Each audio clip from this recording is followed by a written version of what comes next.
और ये जो ग्रह राहत की सांस लेकर के हमारे लिए आए हैं, ये कोई और नहीं, ग्रहों के सेनाध्यक्ष मंगल है। ये वही मंगल देव है जो भगवान शिव के माथे के पसीने के रूप में जिनका जन्म हुआ था। इसी मंगल को हम भूमि पुत्र कहते हैं। आपके अपने धनु राशि के अनुसार इसी मंगल के पास 12वें घर का साम्राज्य है, और यही मंगल उस घर का मालिक है जो आपके लिए योग कारक पंचम भाव है। ये एक ऐसा समय है जहां पर मंगल एक अच्छे सिचुएशन पर जाकर के कुछ अच्छे परिणाम हमको देने जा रहे हैं। अभी तक जो स्थिति इस मंगल के पास मौजूद थी वो अनुकूल नहीं थी, या यूं कहें कि काम बनते बनते अवरोधों की स्थिति को भी हमने प्राप्त किया। क्या है ये पूरा माजरा, और क्या ये मंगल अब होकर के एक अच्छा परिणाम दे रहे हैं, इस बात को पूरी जानकारी के लिए शुरू से ही शुरू करते हैं, ताकि आपको भली भांति सब कुछ समझ में आ जाए। प्रारंभ होता है इस मंगल का जो बड़ा प्रभाव है वो 20 अक्टूबर सन 2024 को। यही मंगल उस समय पर ठीक अष्टम भाव पर मौजूद थे, जो कि हम रुकावट का भाव कहते हैं। मानसिक अशांति से इन्होंने हमको जोड़ा। 4 नंबर की राशि पर थे, स्वयं कर्क राशि पर थे, जल तत्व की राशि पर थे, और मंगल को हम अग्नि तत्व का ग्रह कहते हैं, जिसके कारण से पंचम के स्वामी है। तो मानसिक अशांति, संतान को लेकर भी बाधाओं की स्थिति हमने देखा। अब इसी के बाद होता क्या है, इनको तो एक घर आगे प्रवेश कर जाना चाहिए, क्योंकि मंगल का गोचर 1.5 महीने का होता है, लेकिन वक्री अवस्था पर एक घर पीछे प्रवेश करके ये सप्तम भाव पर आ गए। यहां भी कंडीशन ठीक था, लेकिन पुनः फिर से ये मार्गी होकर के जहां से इन्होंने यात्रा आरंभ की थी वहीं पहुंच गए, अर्थात पुनः फिर से नीच स्थिति पर आ गए। अर्थात जो हमने आग जलाया था अपने जीवन में आगे बढ़ने का, उसमें पानी डल गया, अर्थात सब कुछ ज्यों का त्यों स्थिति हमको प्राप्त हुआ।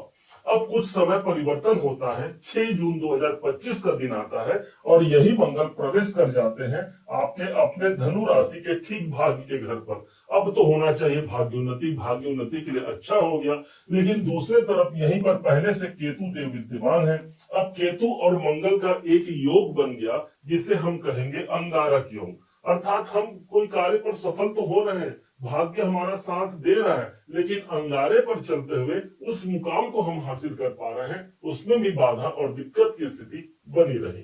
फिर से परिवर्तन होता है एक डेट, और वो आता है 28 जुलाई सन 2025। अब ये मंगल पहुंच गए हैं सीधे आपके कर्म क्षेत्र पर, आपके कैरियर के भाव पर।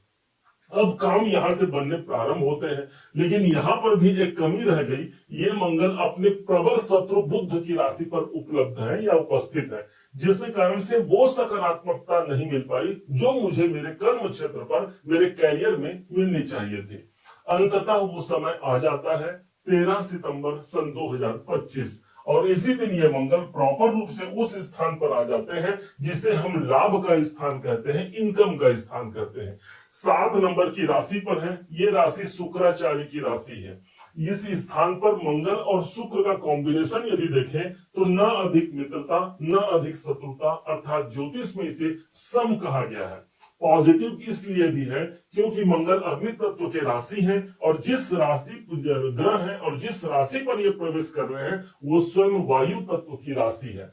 एक आग को जलने के लिए क्या चाहिए? एक आग को जलने के लिए वायु चाहिए, हवा चाहिए। अब वही ऑक्सीजन मिल गया है मंगल को।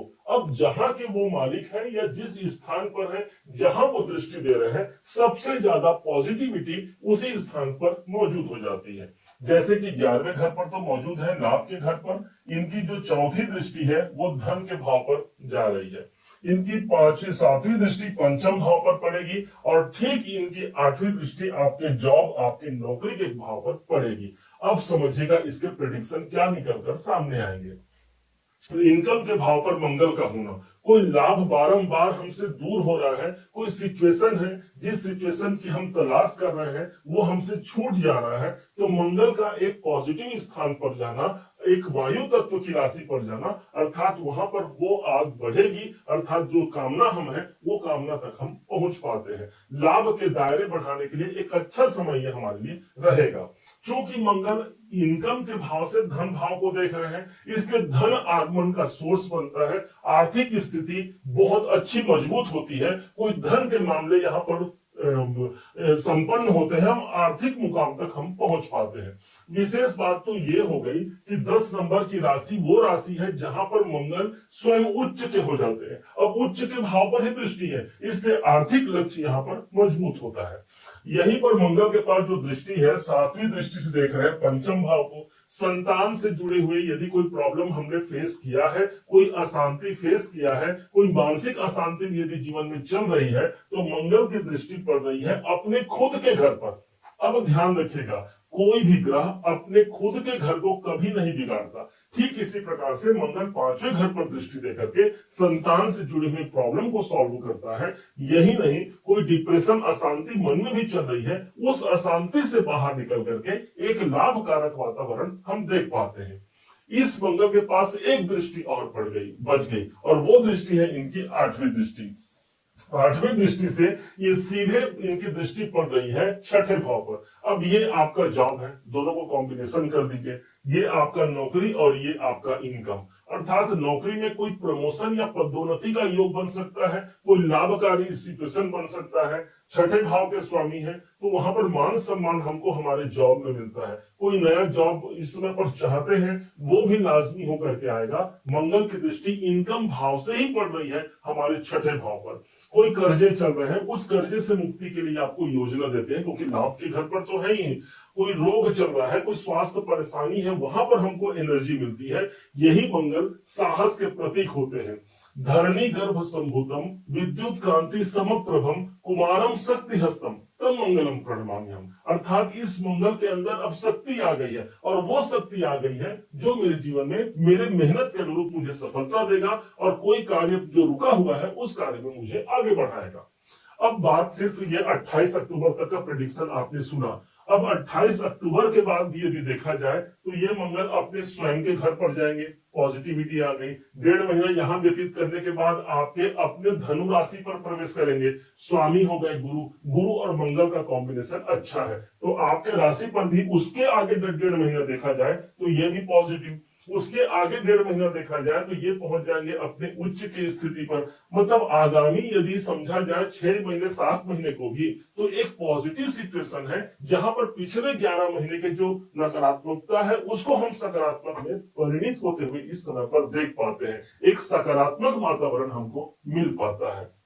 हनुमान जी महाराज की आराधना कीजिएगा। सुंदरकांड या हनुमान चालीसा के पाठ से ये मंगल प्रसन्न होते हैं, और यही हमारे इनकम भाव पर आकर के कोई लाभ के बड़े दायरे से जुड़ जाते हैं। उम्मीद है आप सबने इसे समझा, आप सबने इसे जाना। यदि आपने इसे समझा है, जाना है, मेरे समझाने का प्रयास यदि आपको सार्थक लगा हो, मेरे समझाने का तरीका यदि आपको सार्थक लगा हो, तो हर बार की भांति इस बार भी अपना प्यार भरा लाइक और कमेंट करना कभी मत भूलिएगा। और हाँ, यदि अभी तक आपने चैनल को सब्सक्राइब नहीं किया है, सब्सक्राइब जरूर कीजिएगा। पुनः एक बार फिर आप सभी का दिवस बहुत मंगलमय हो, इन्हीं शुभकामनाओं के साथ। जय श्री राम।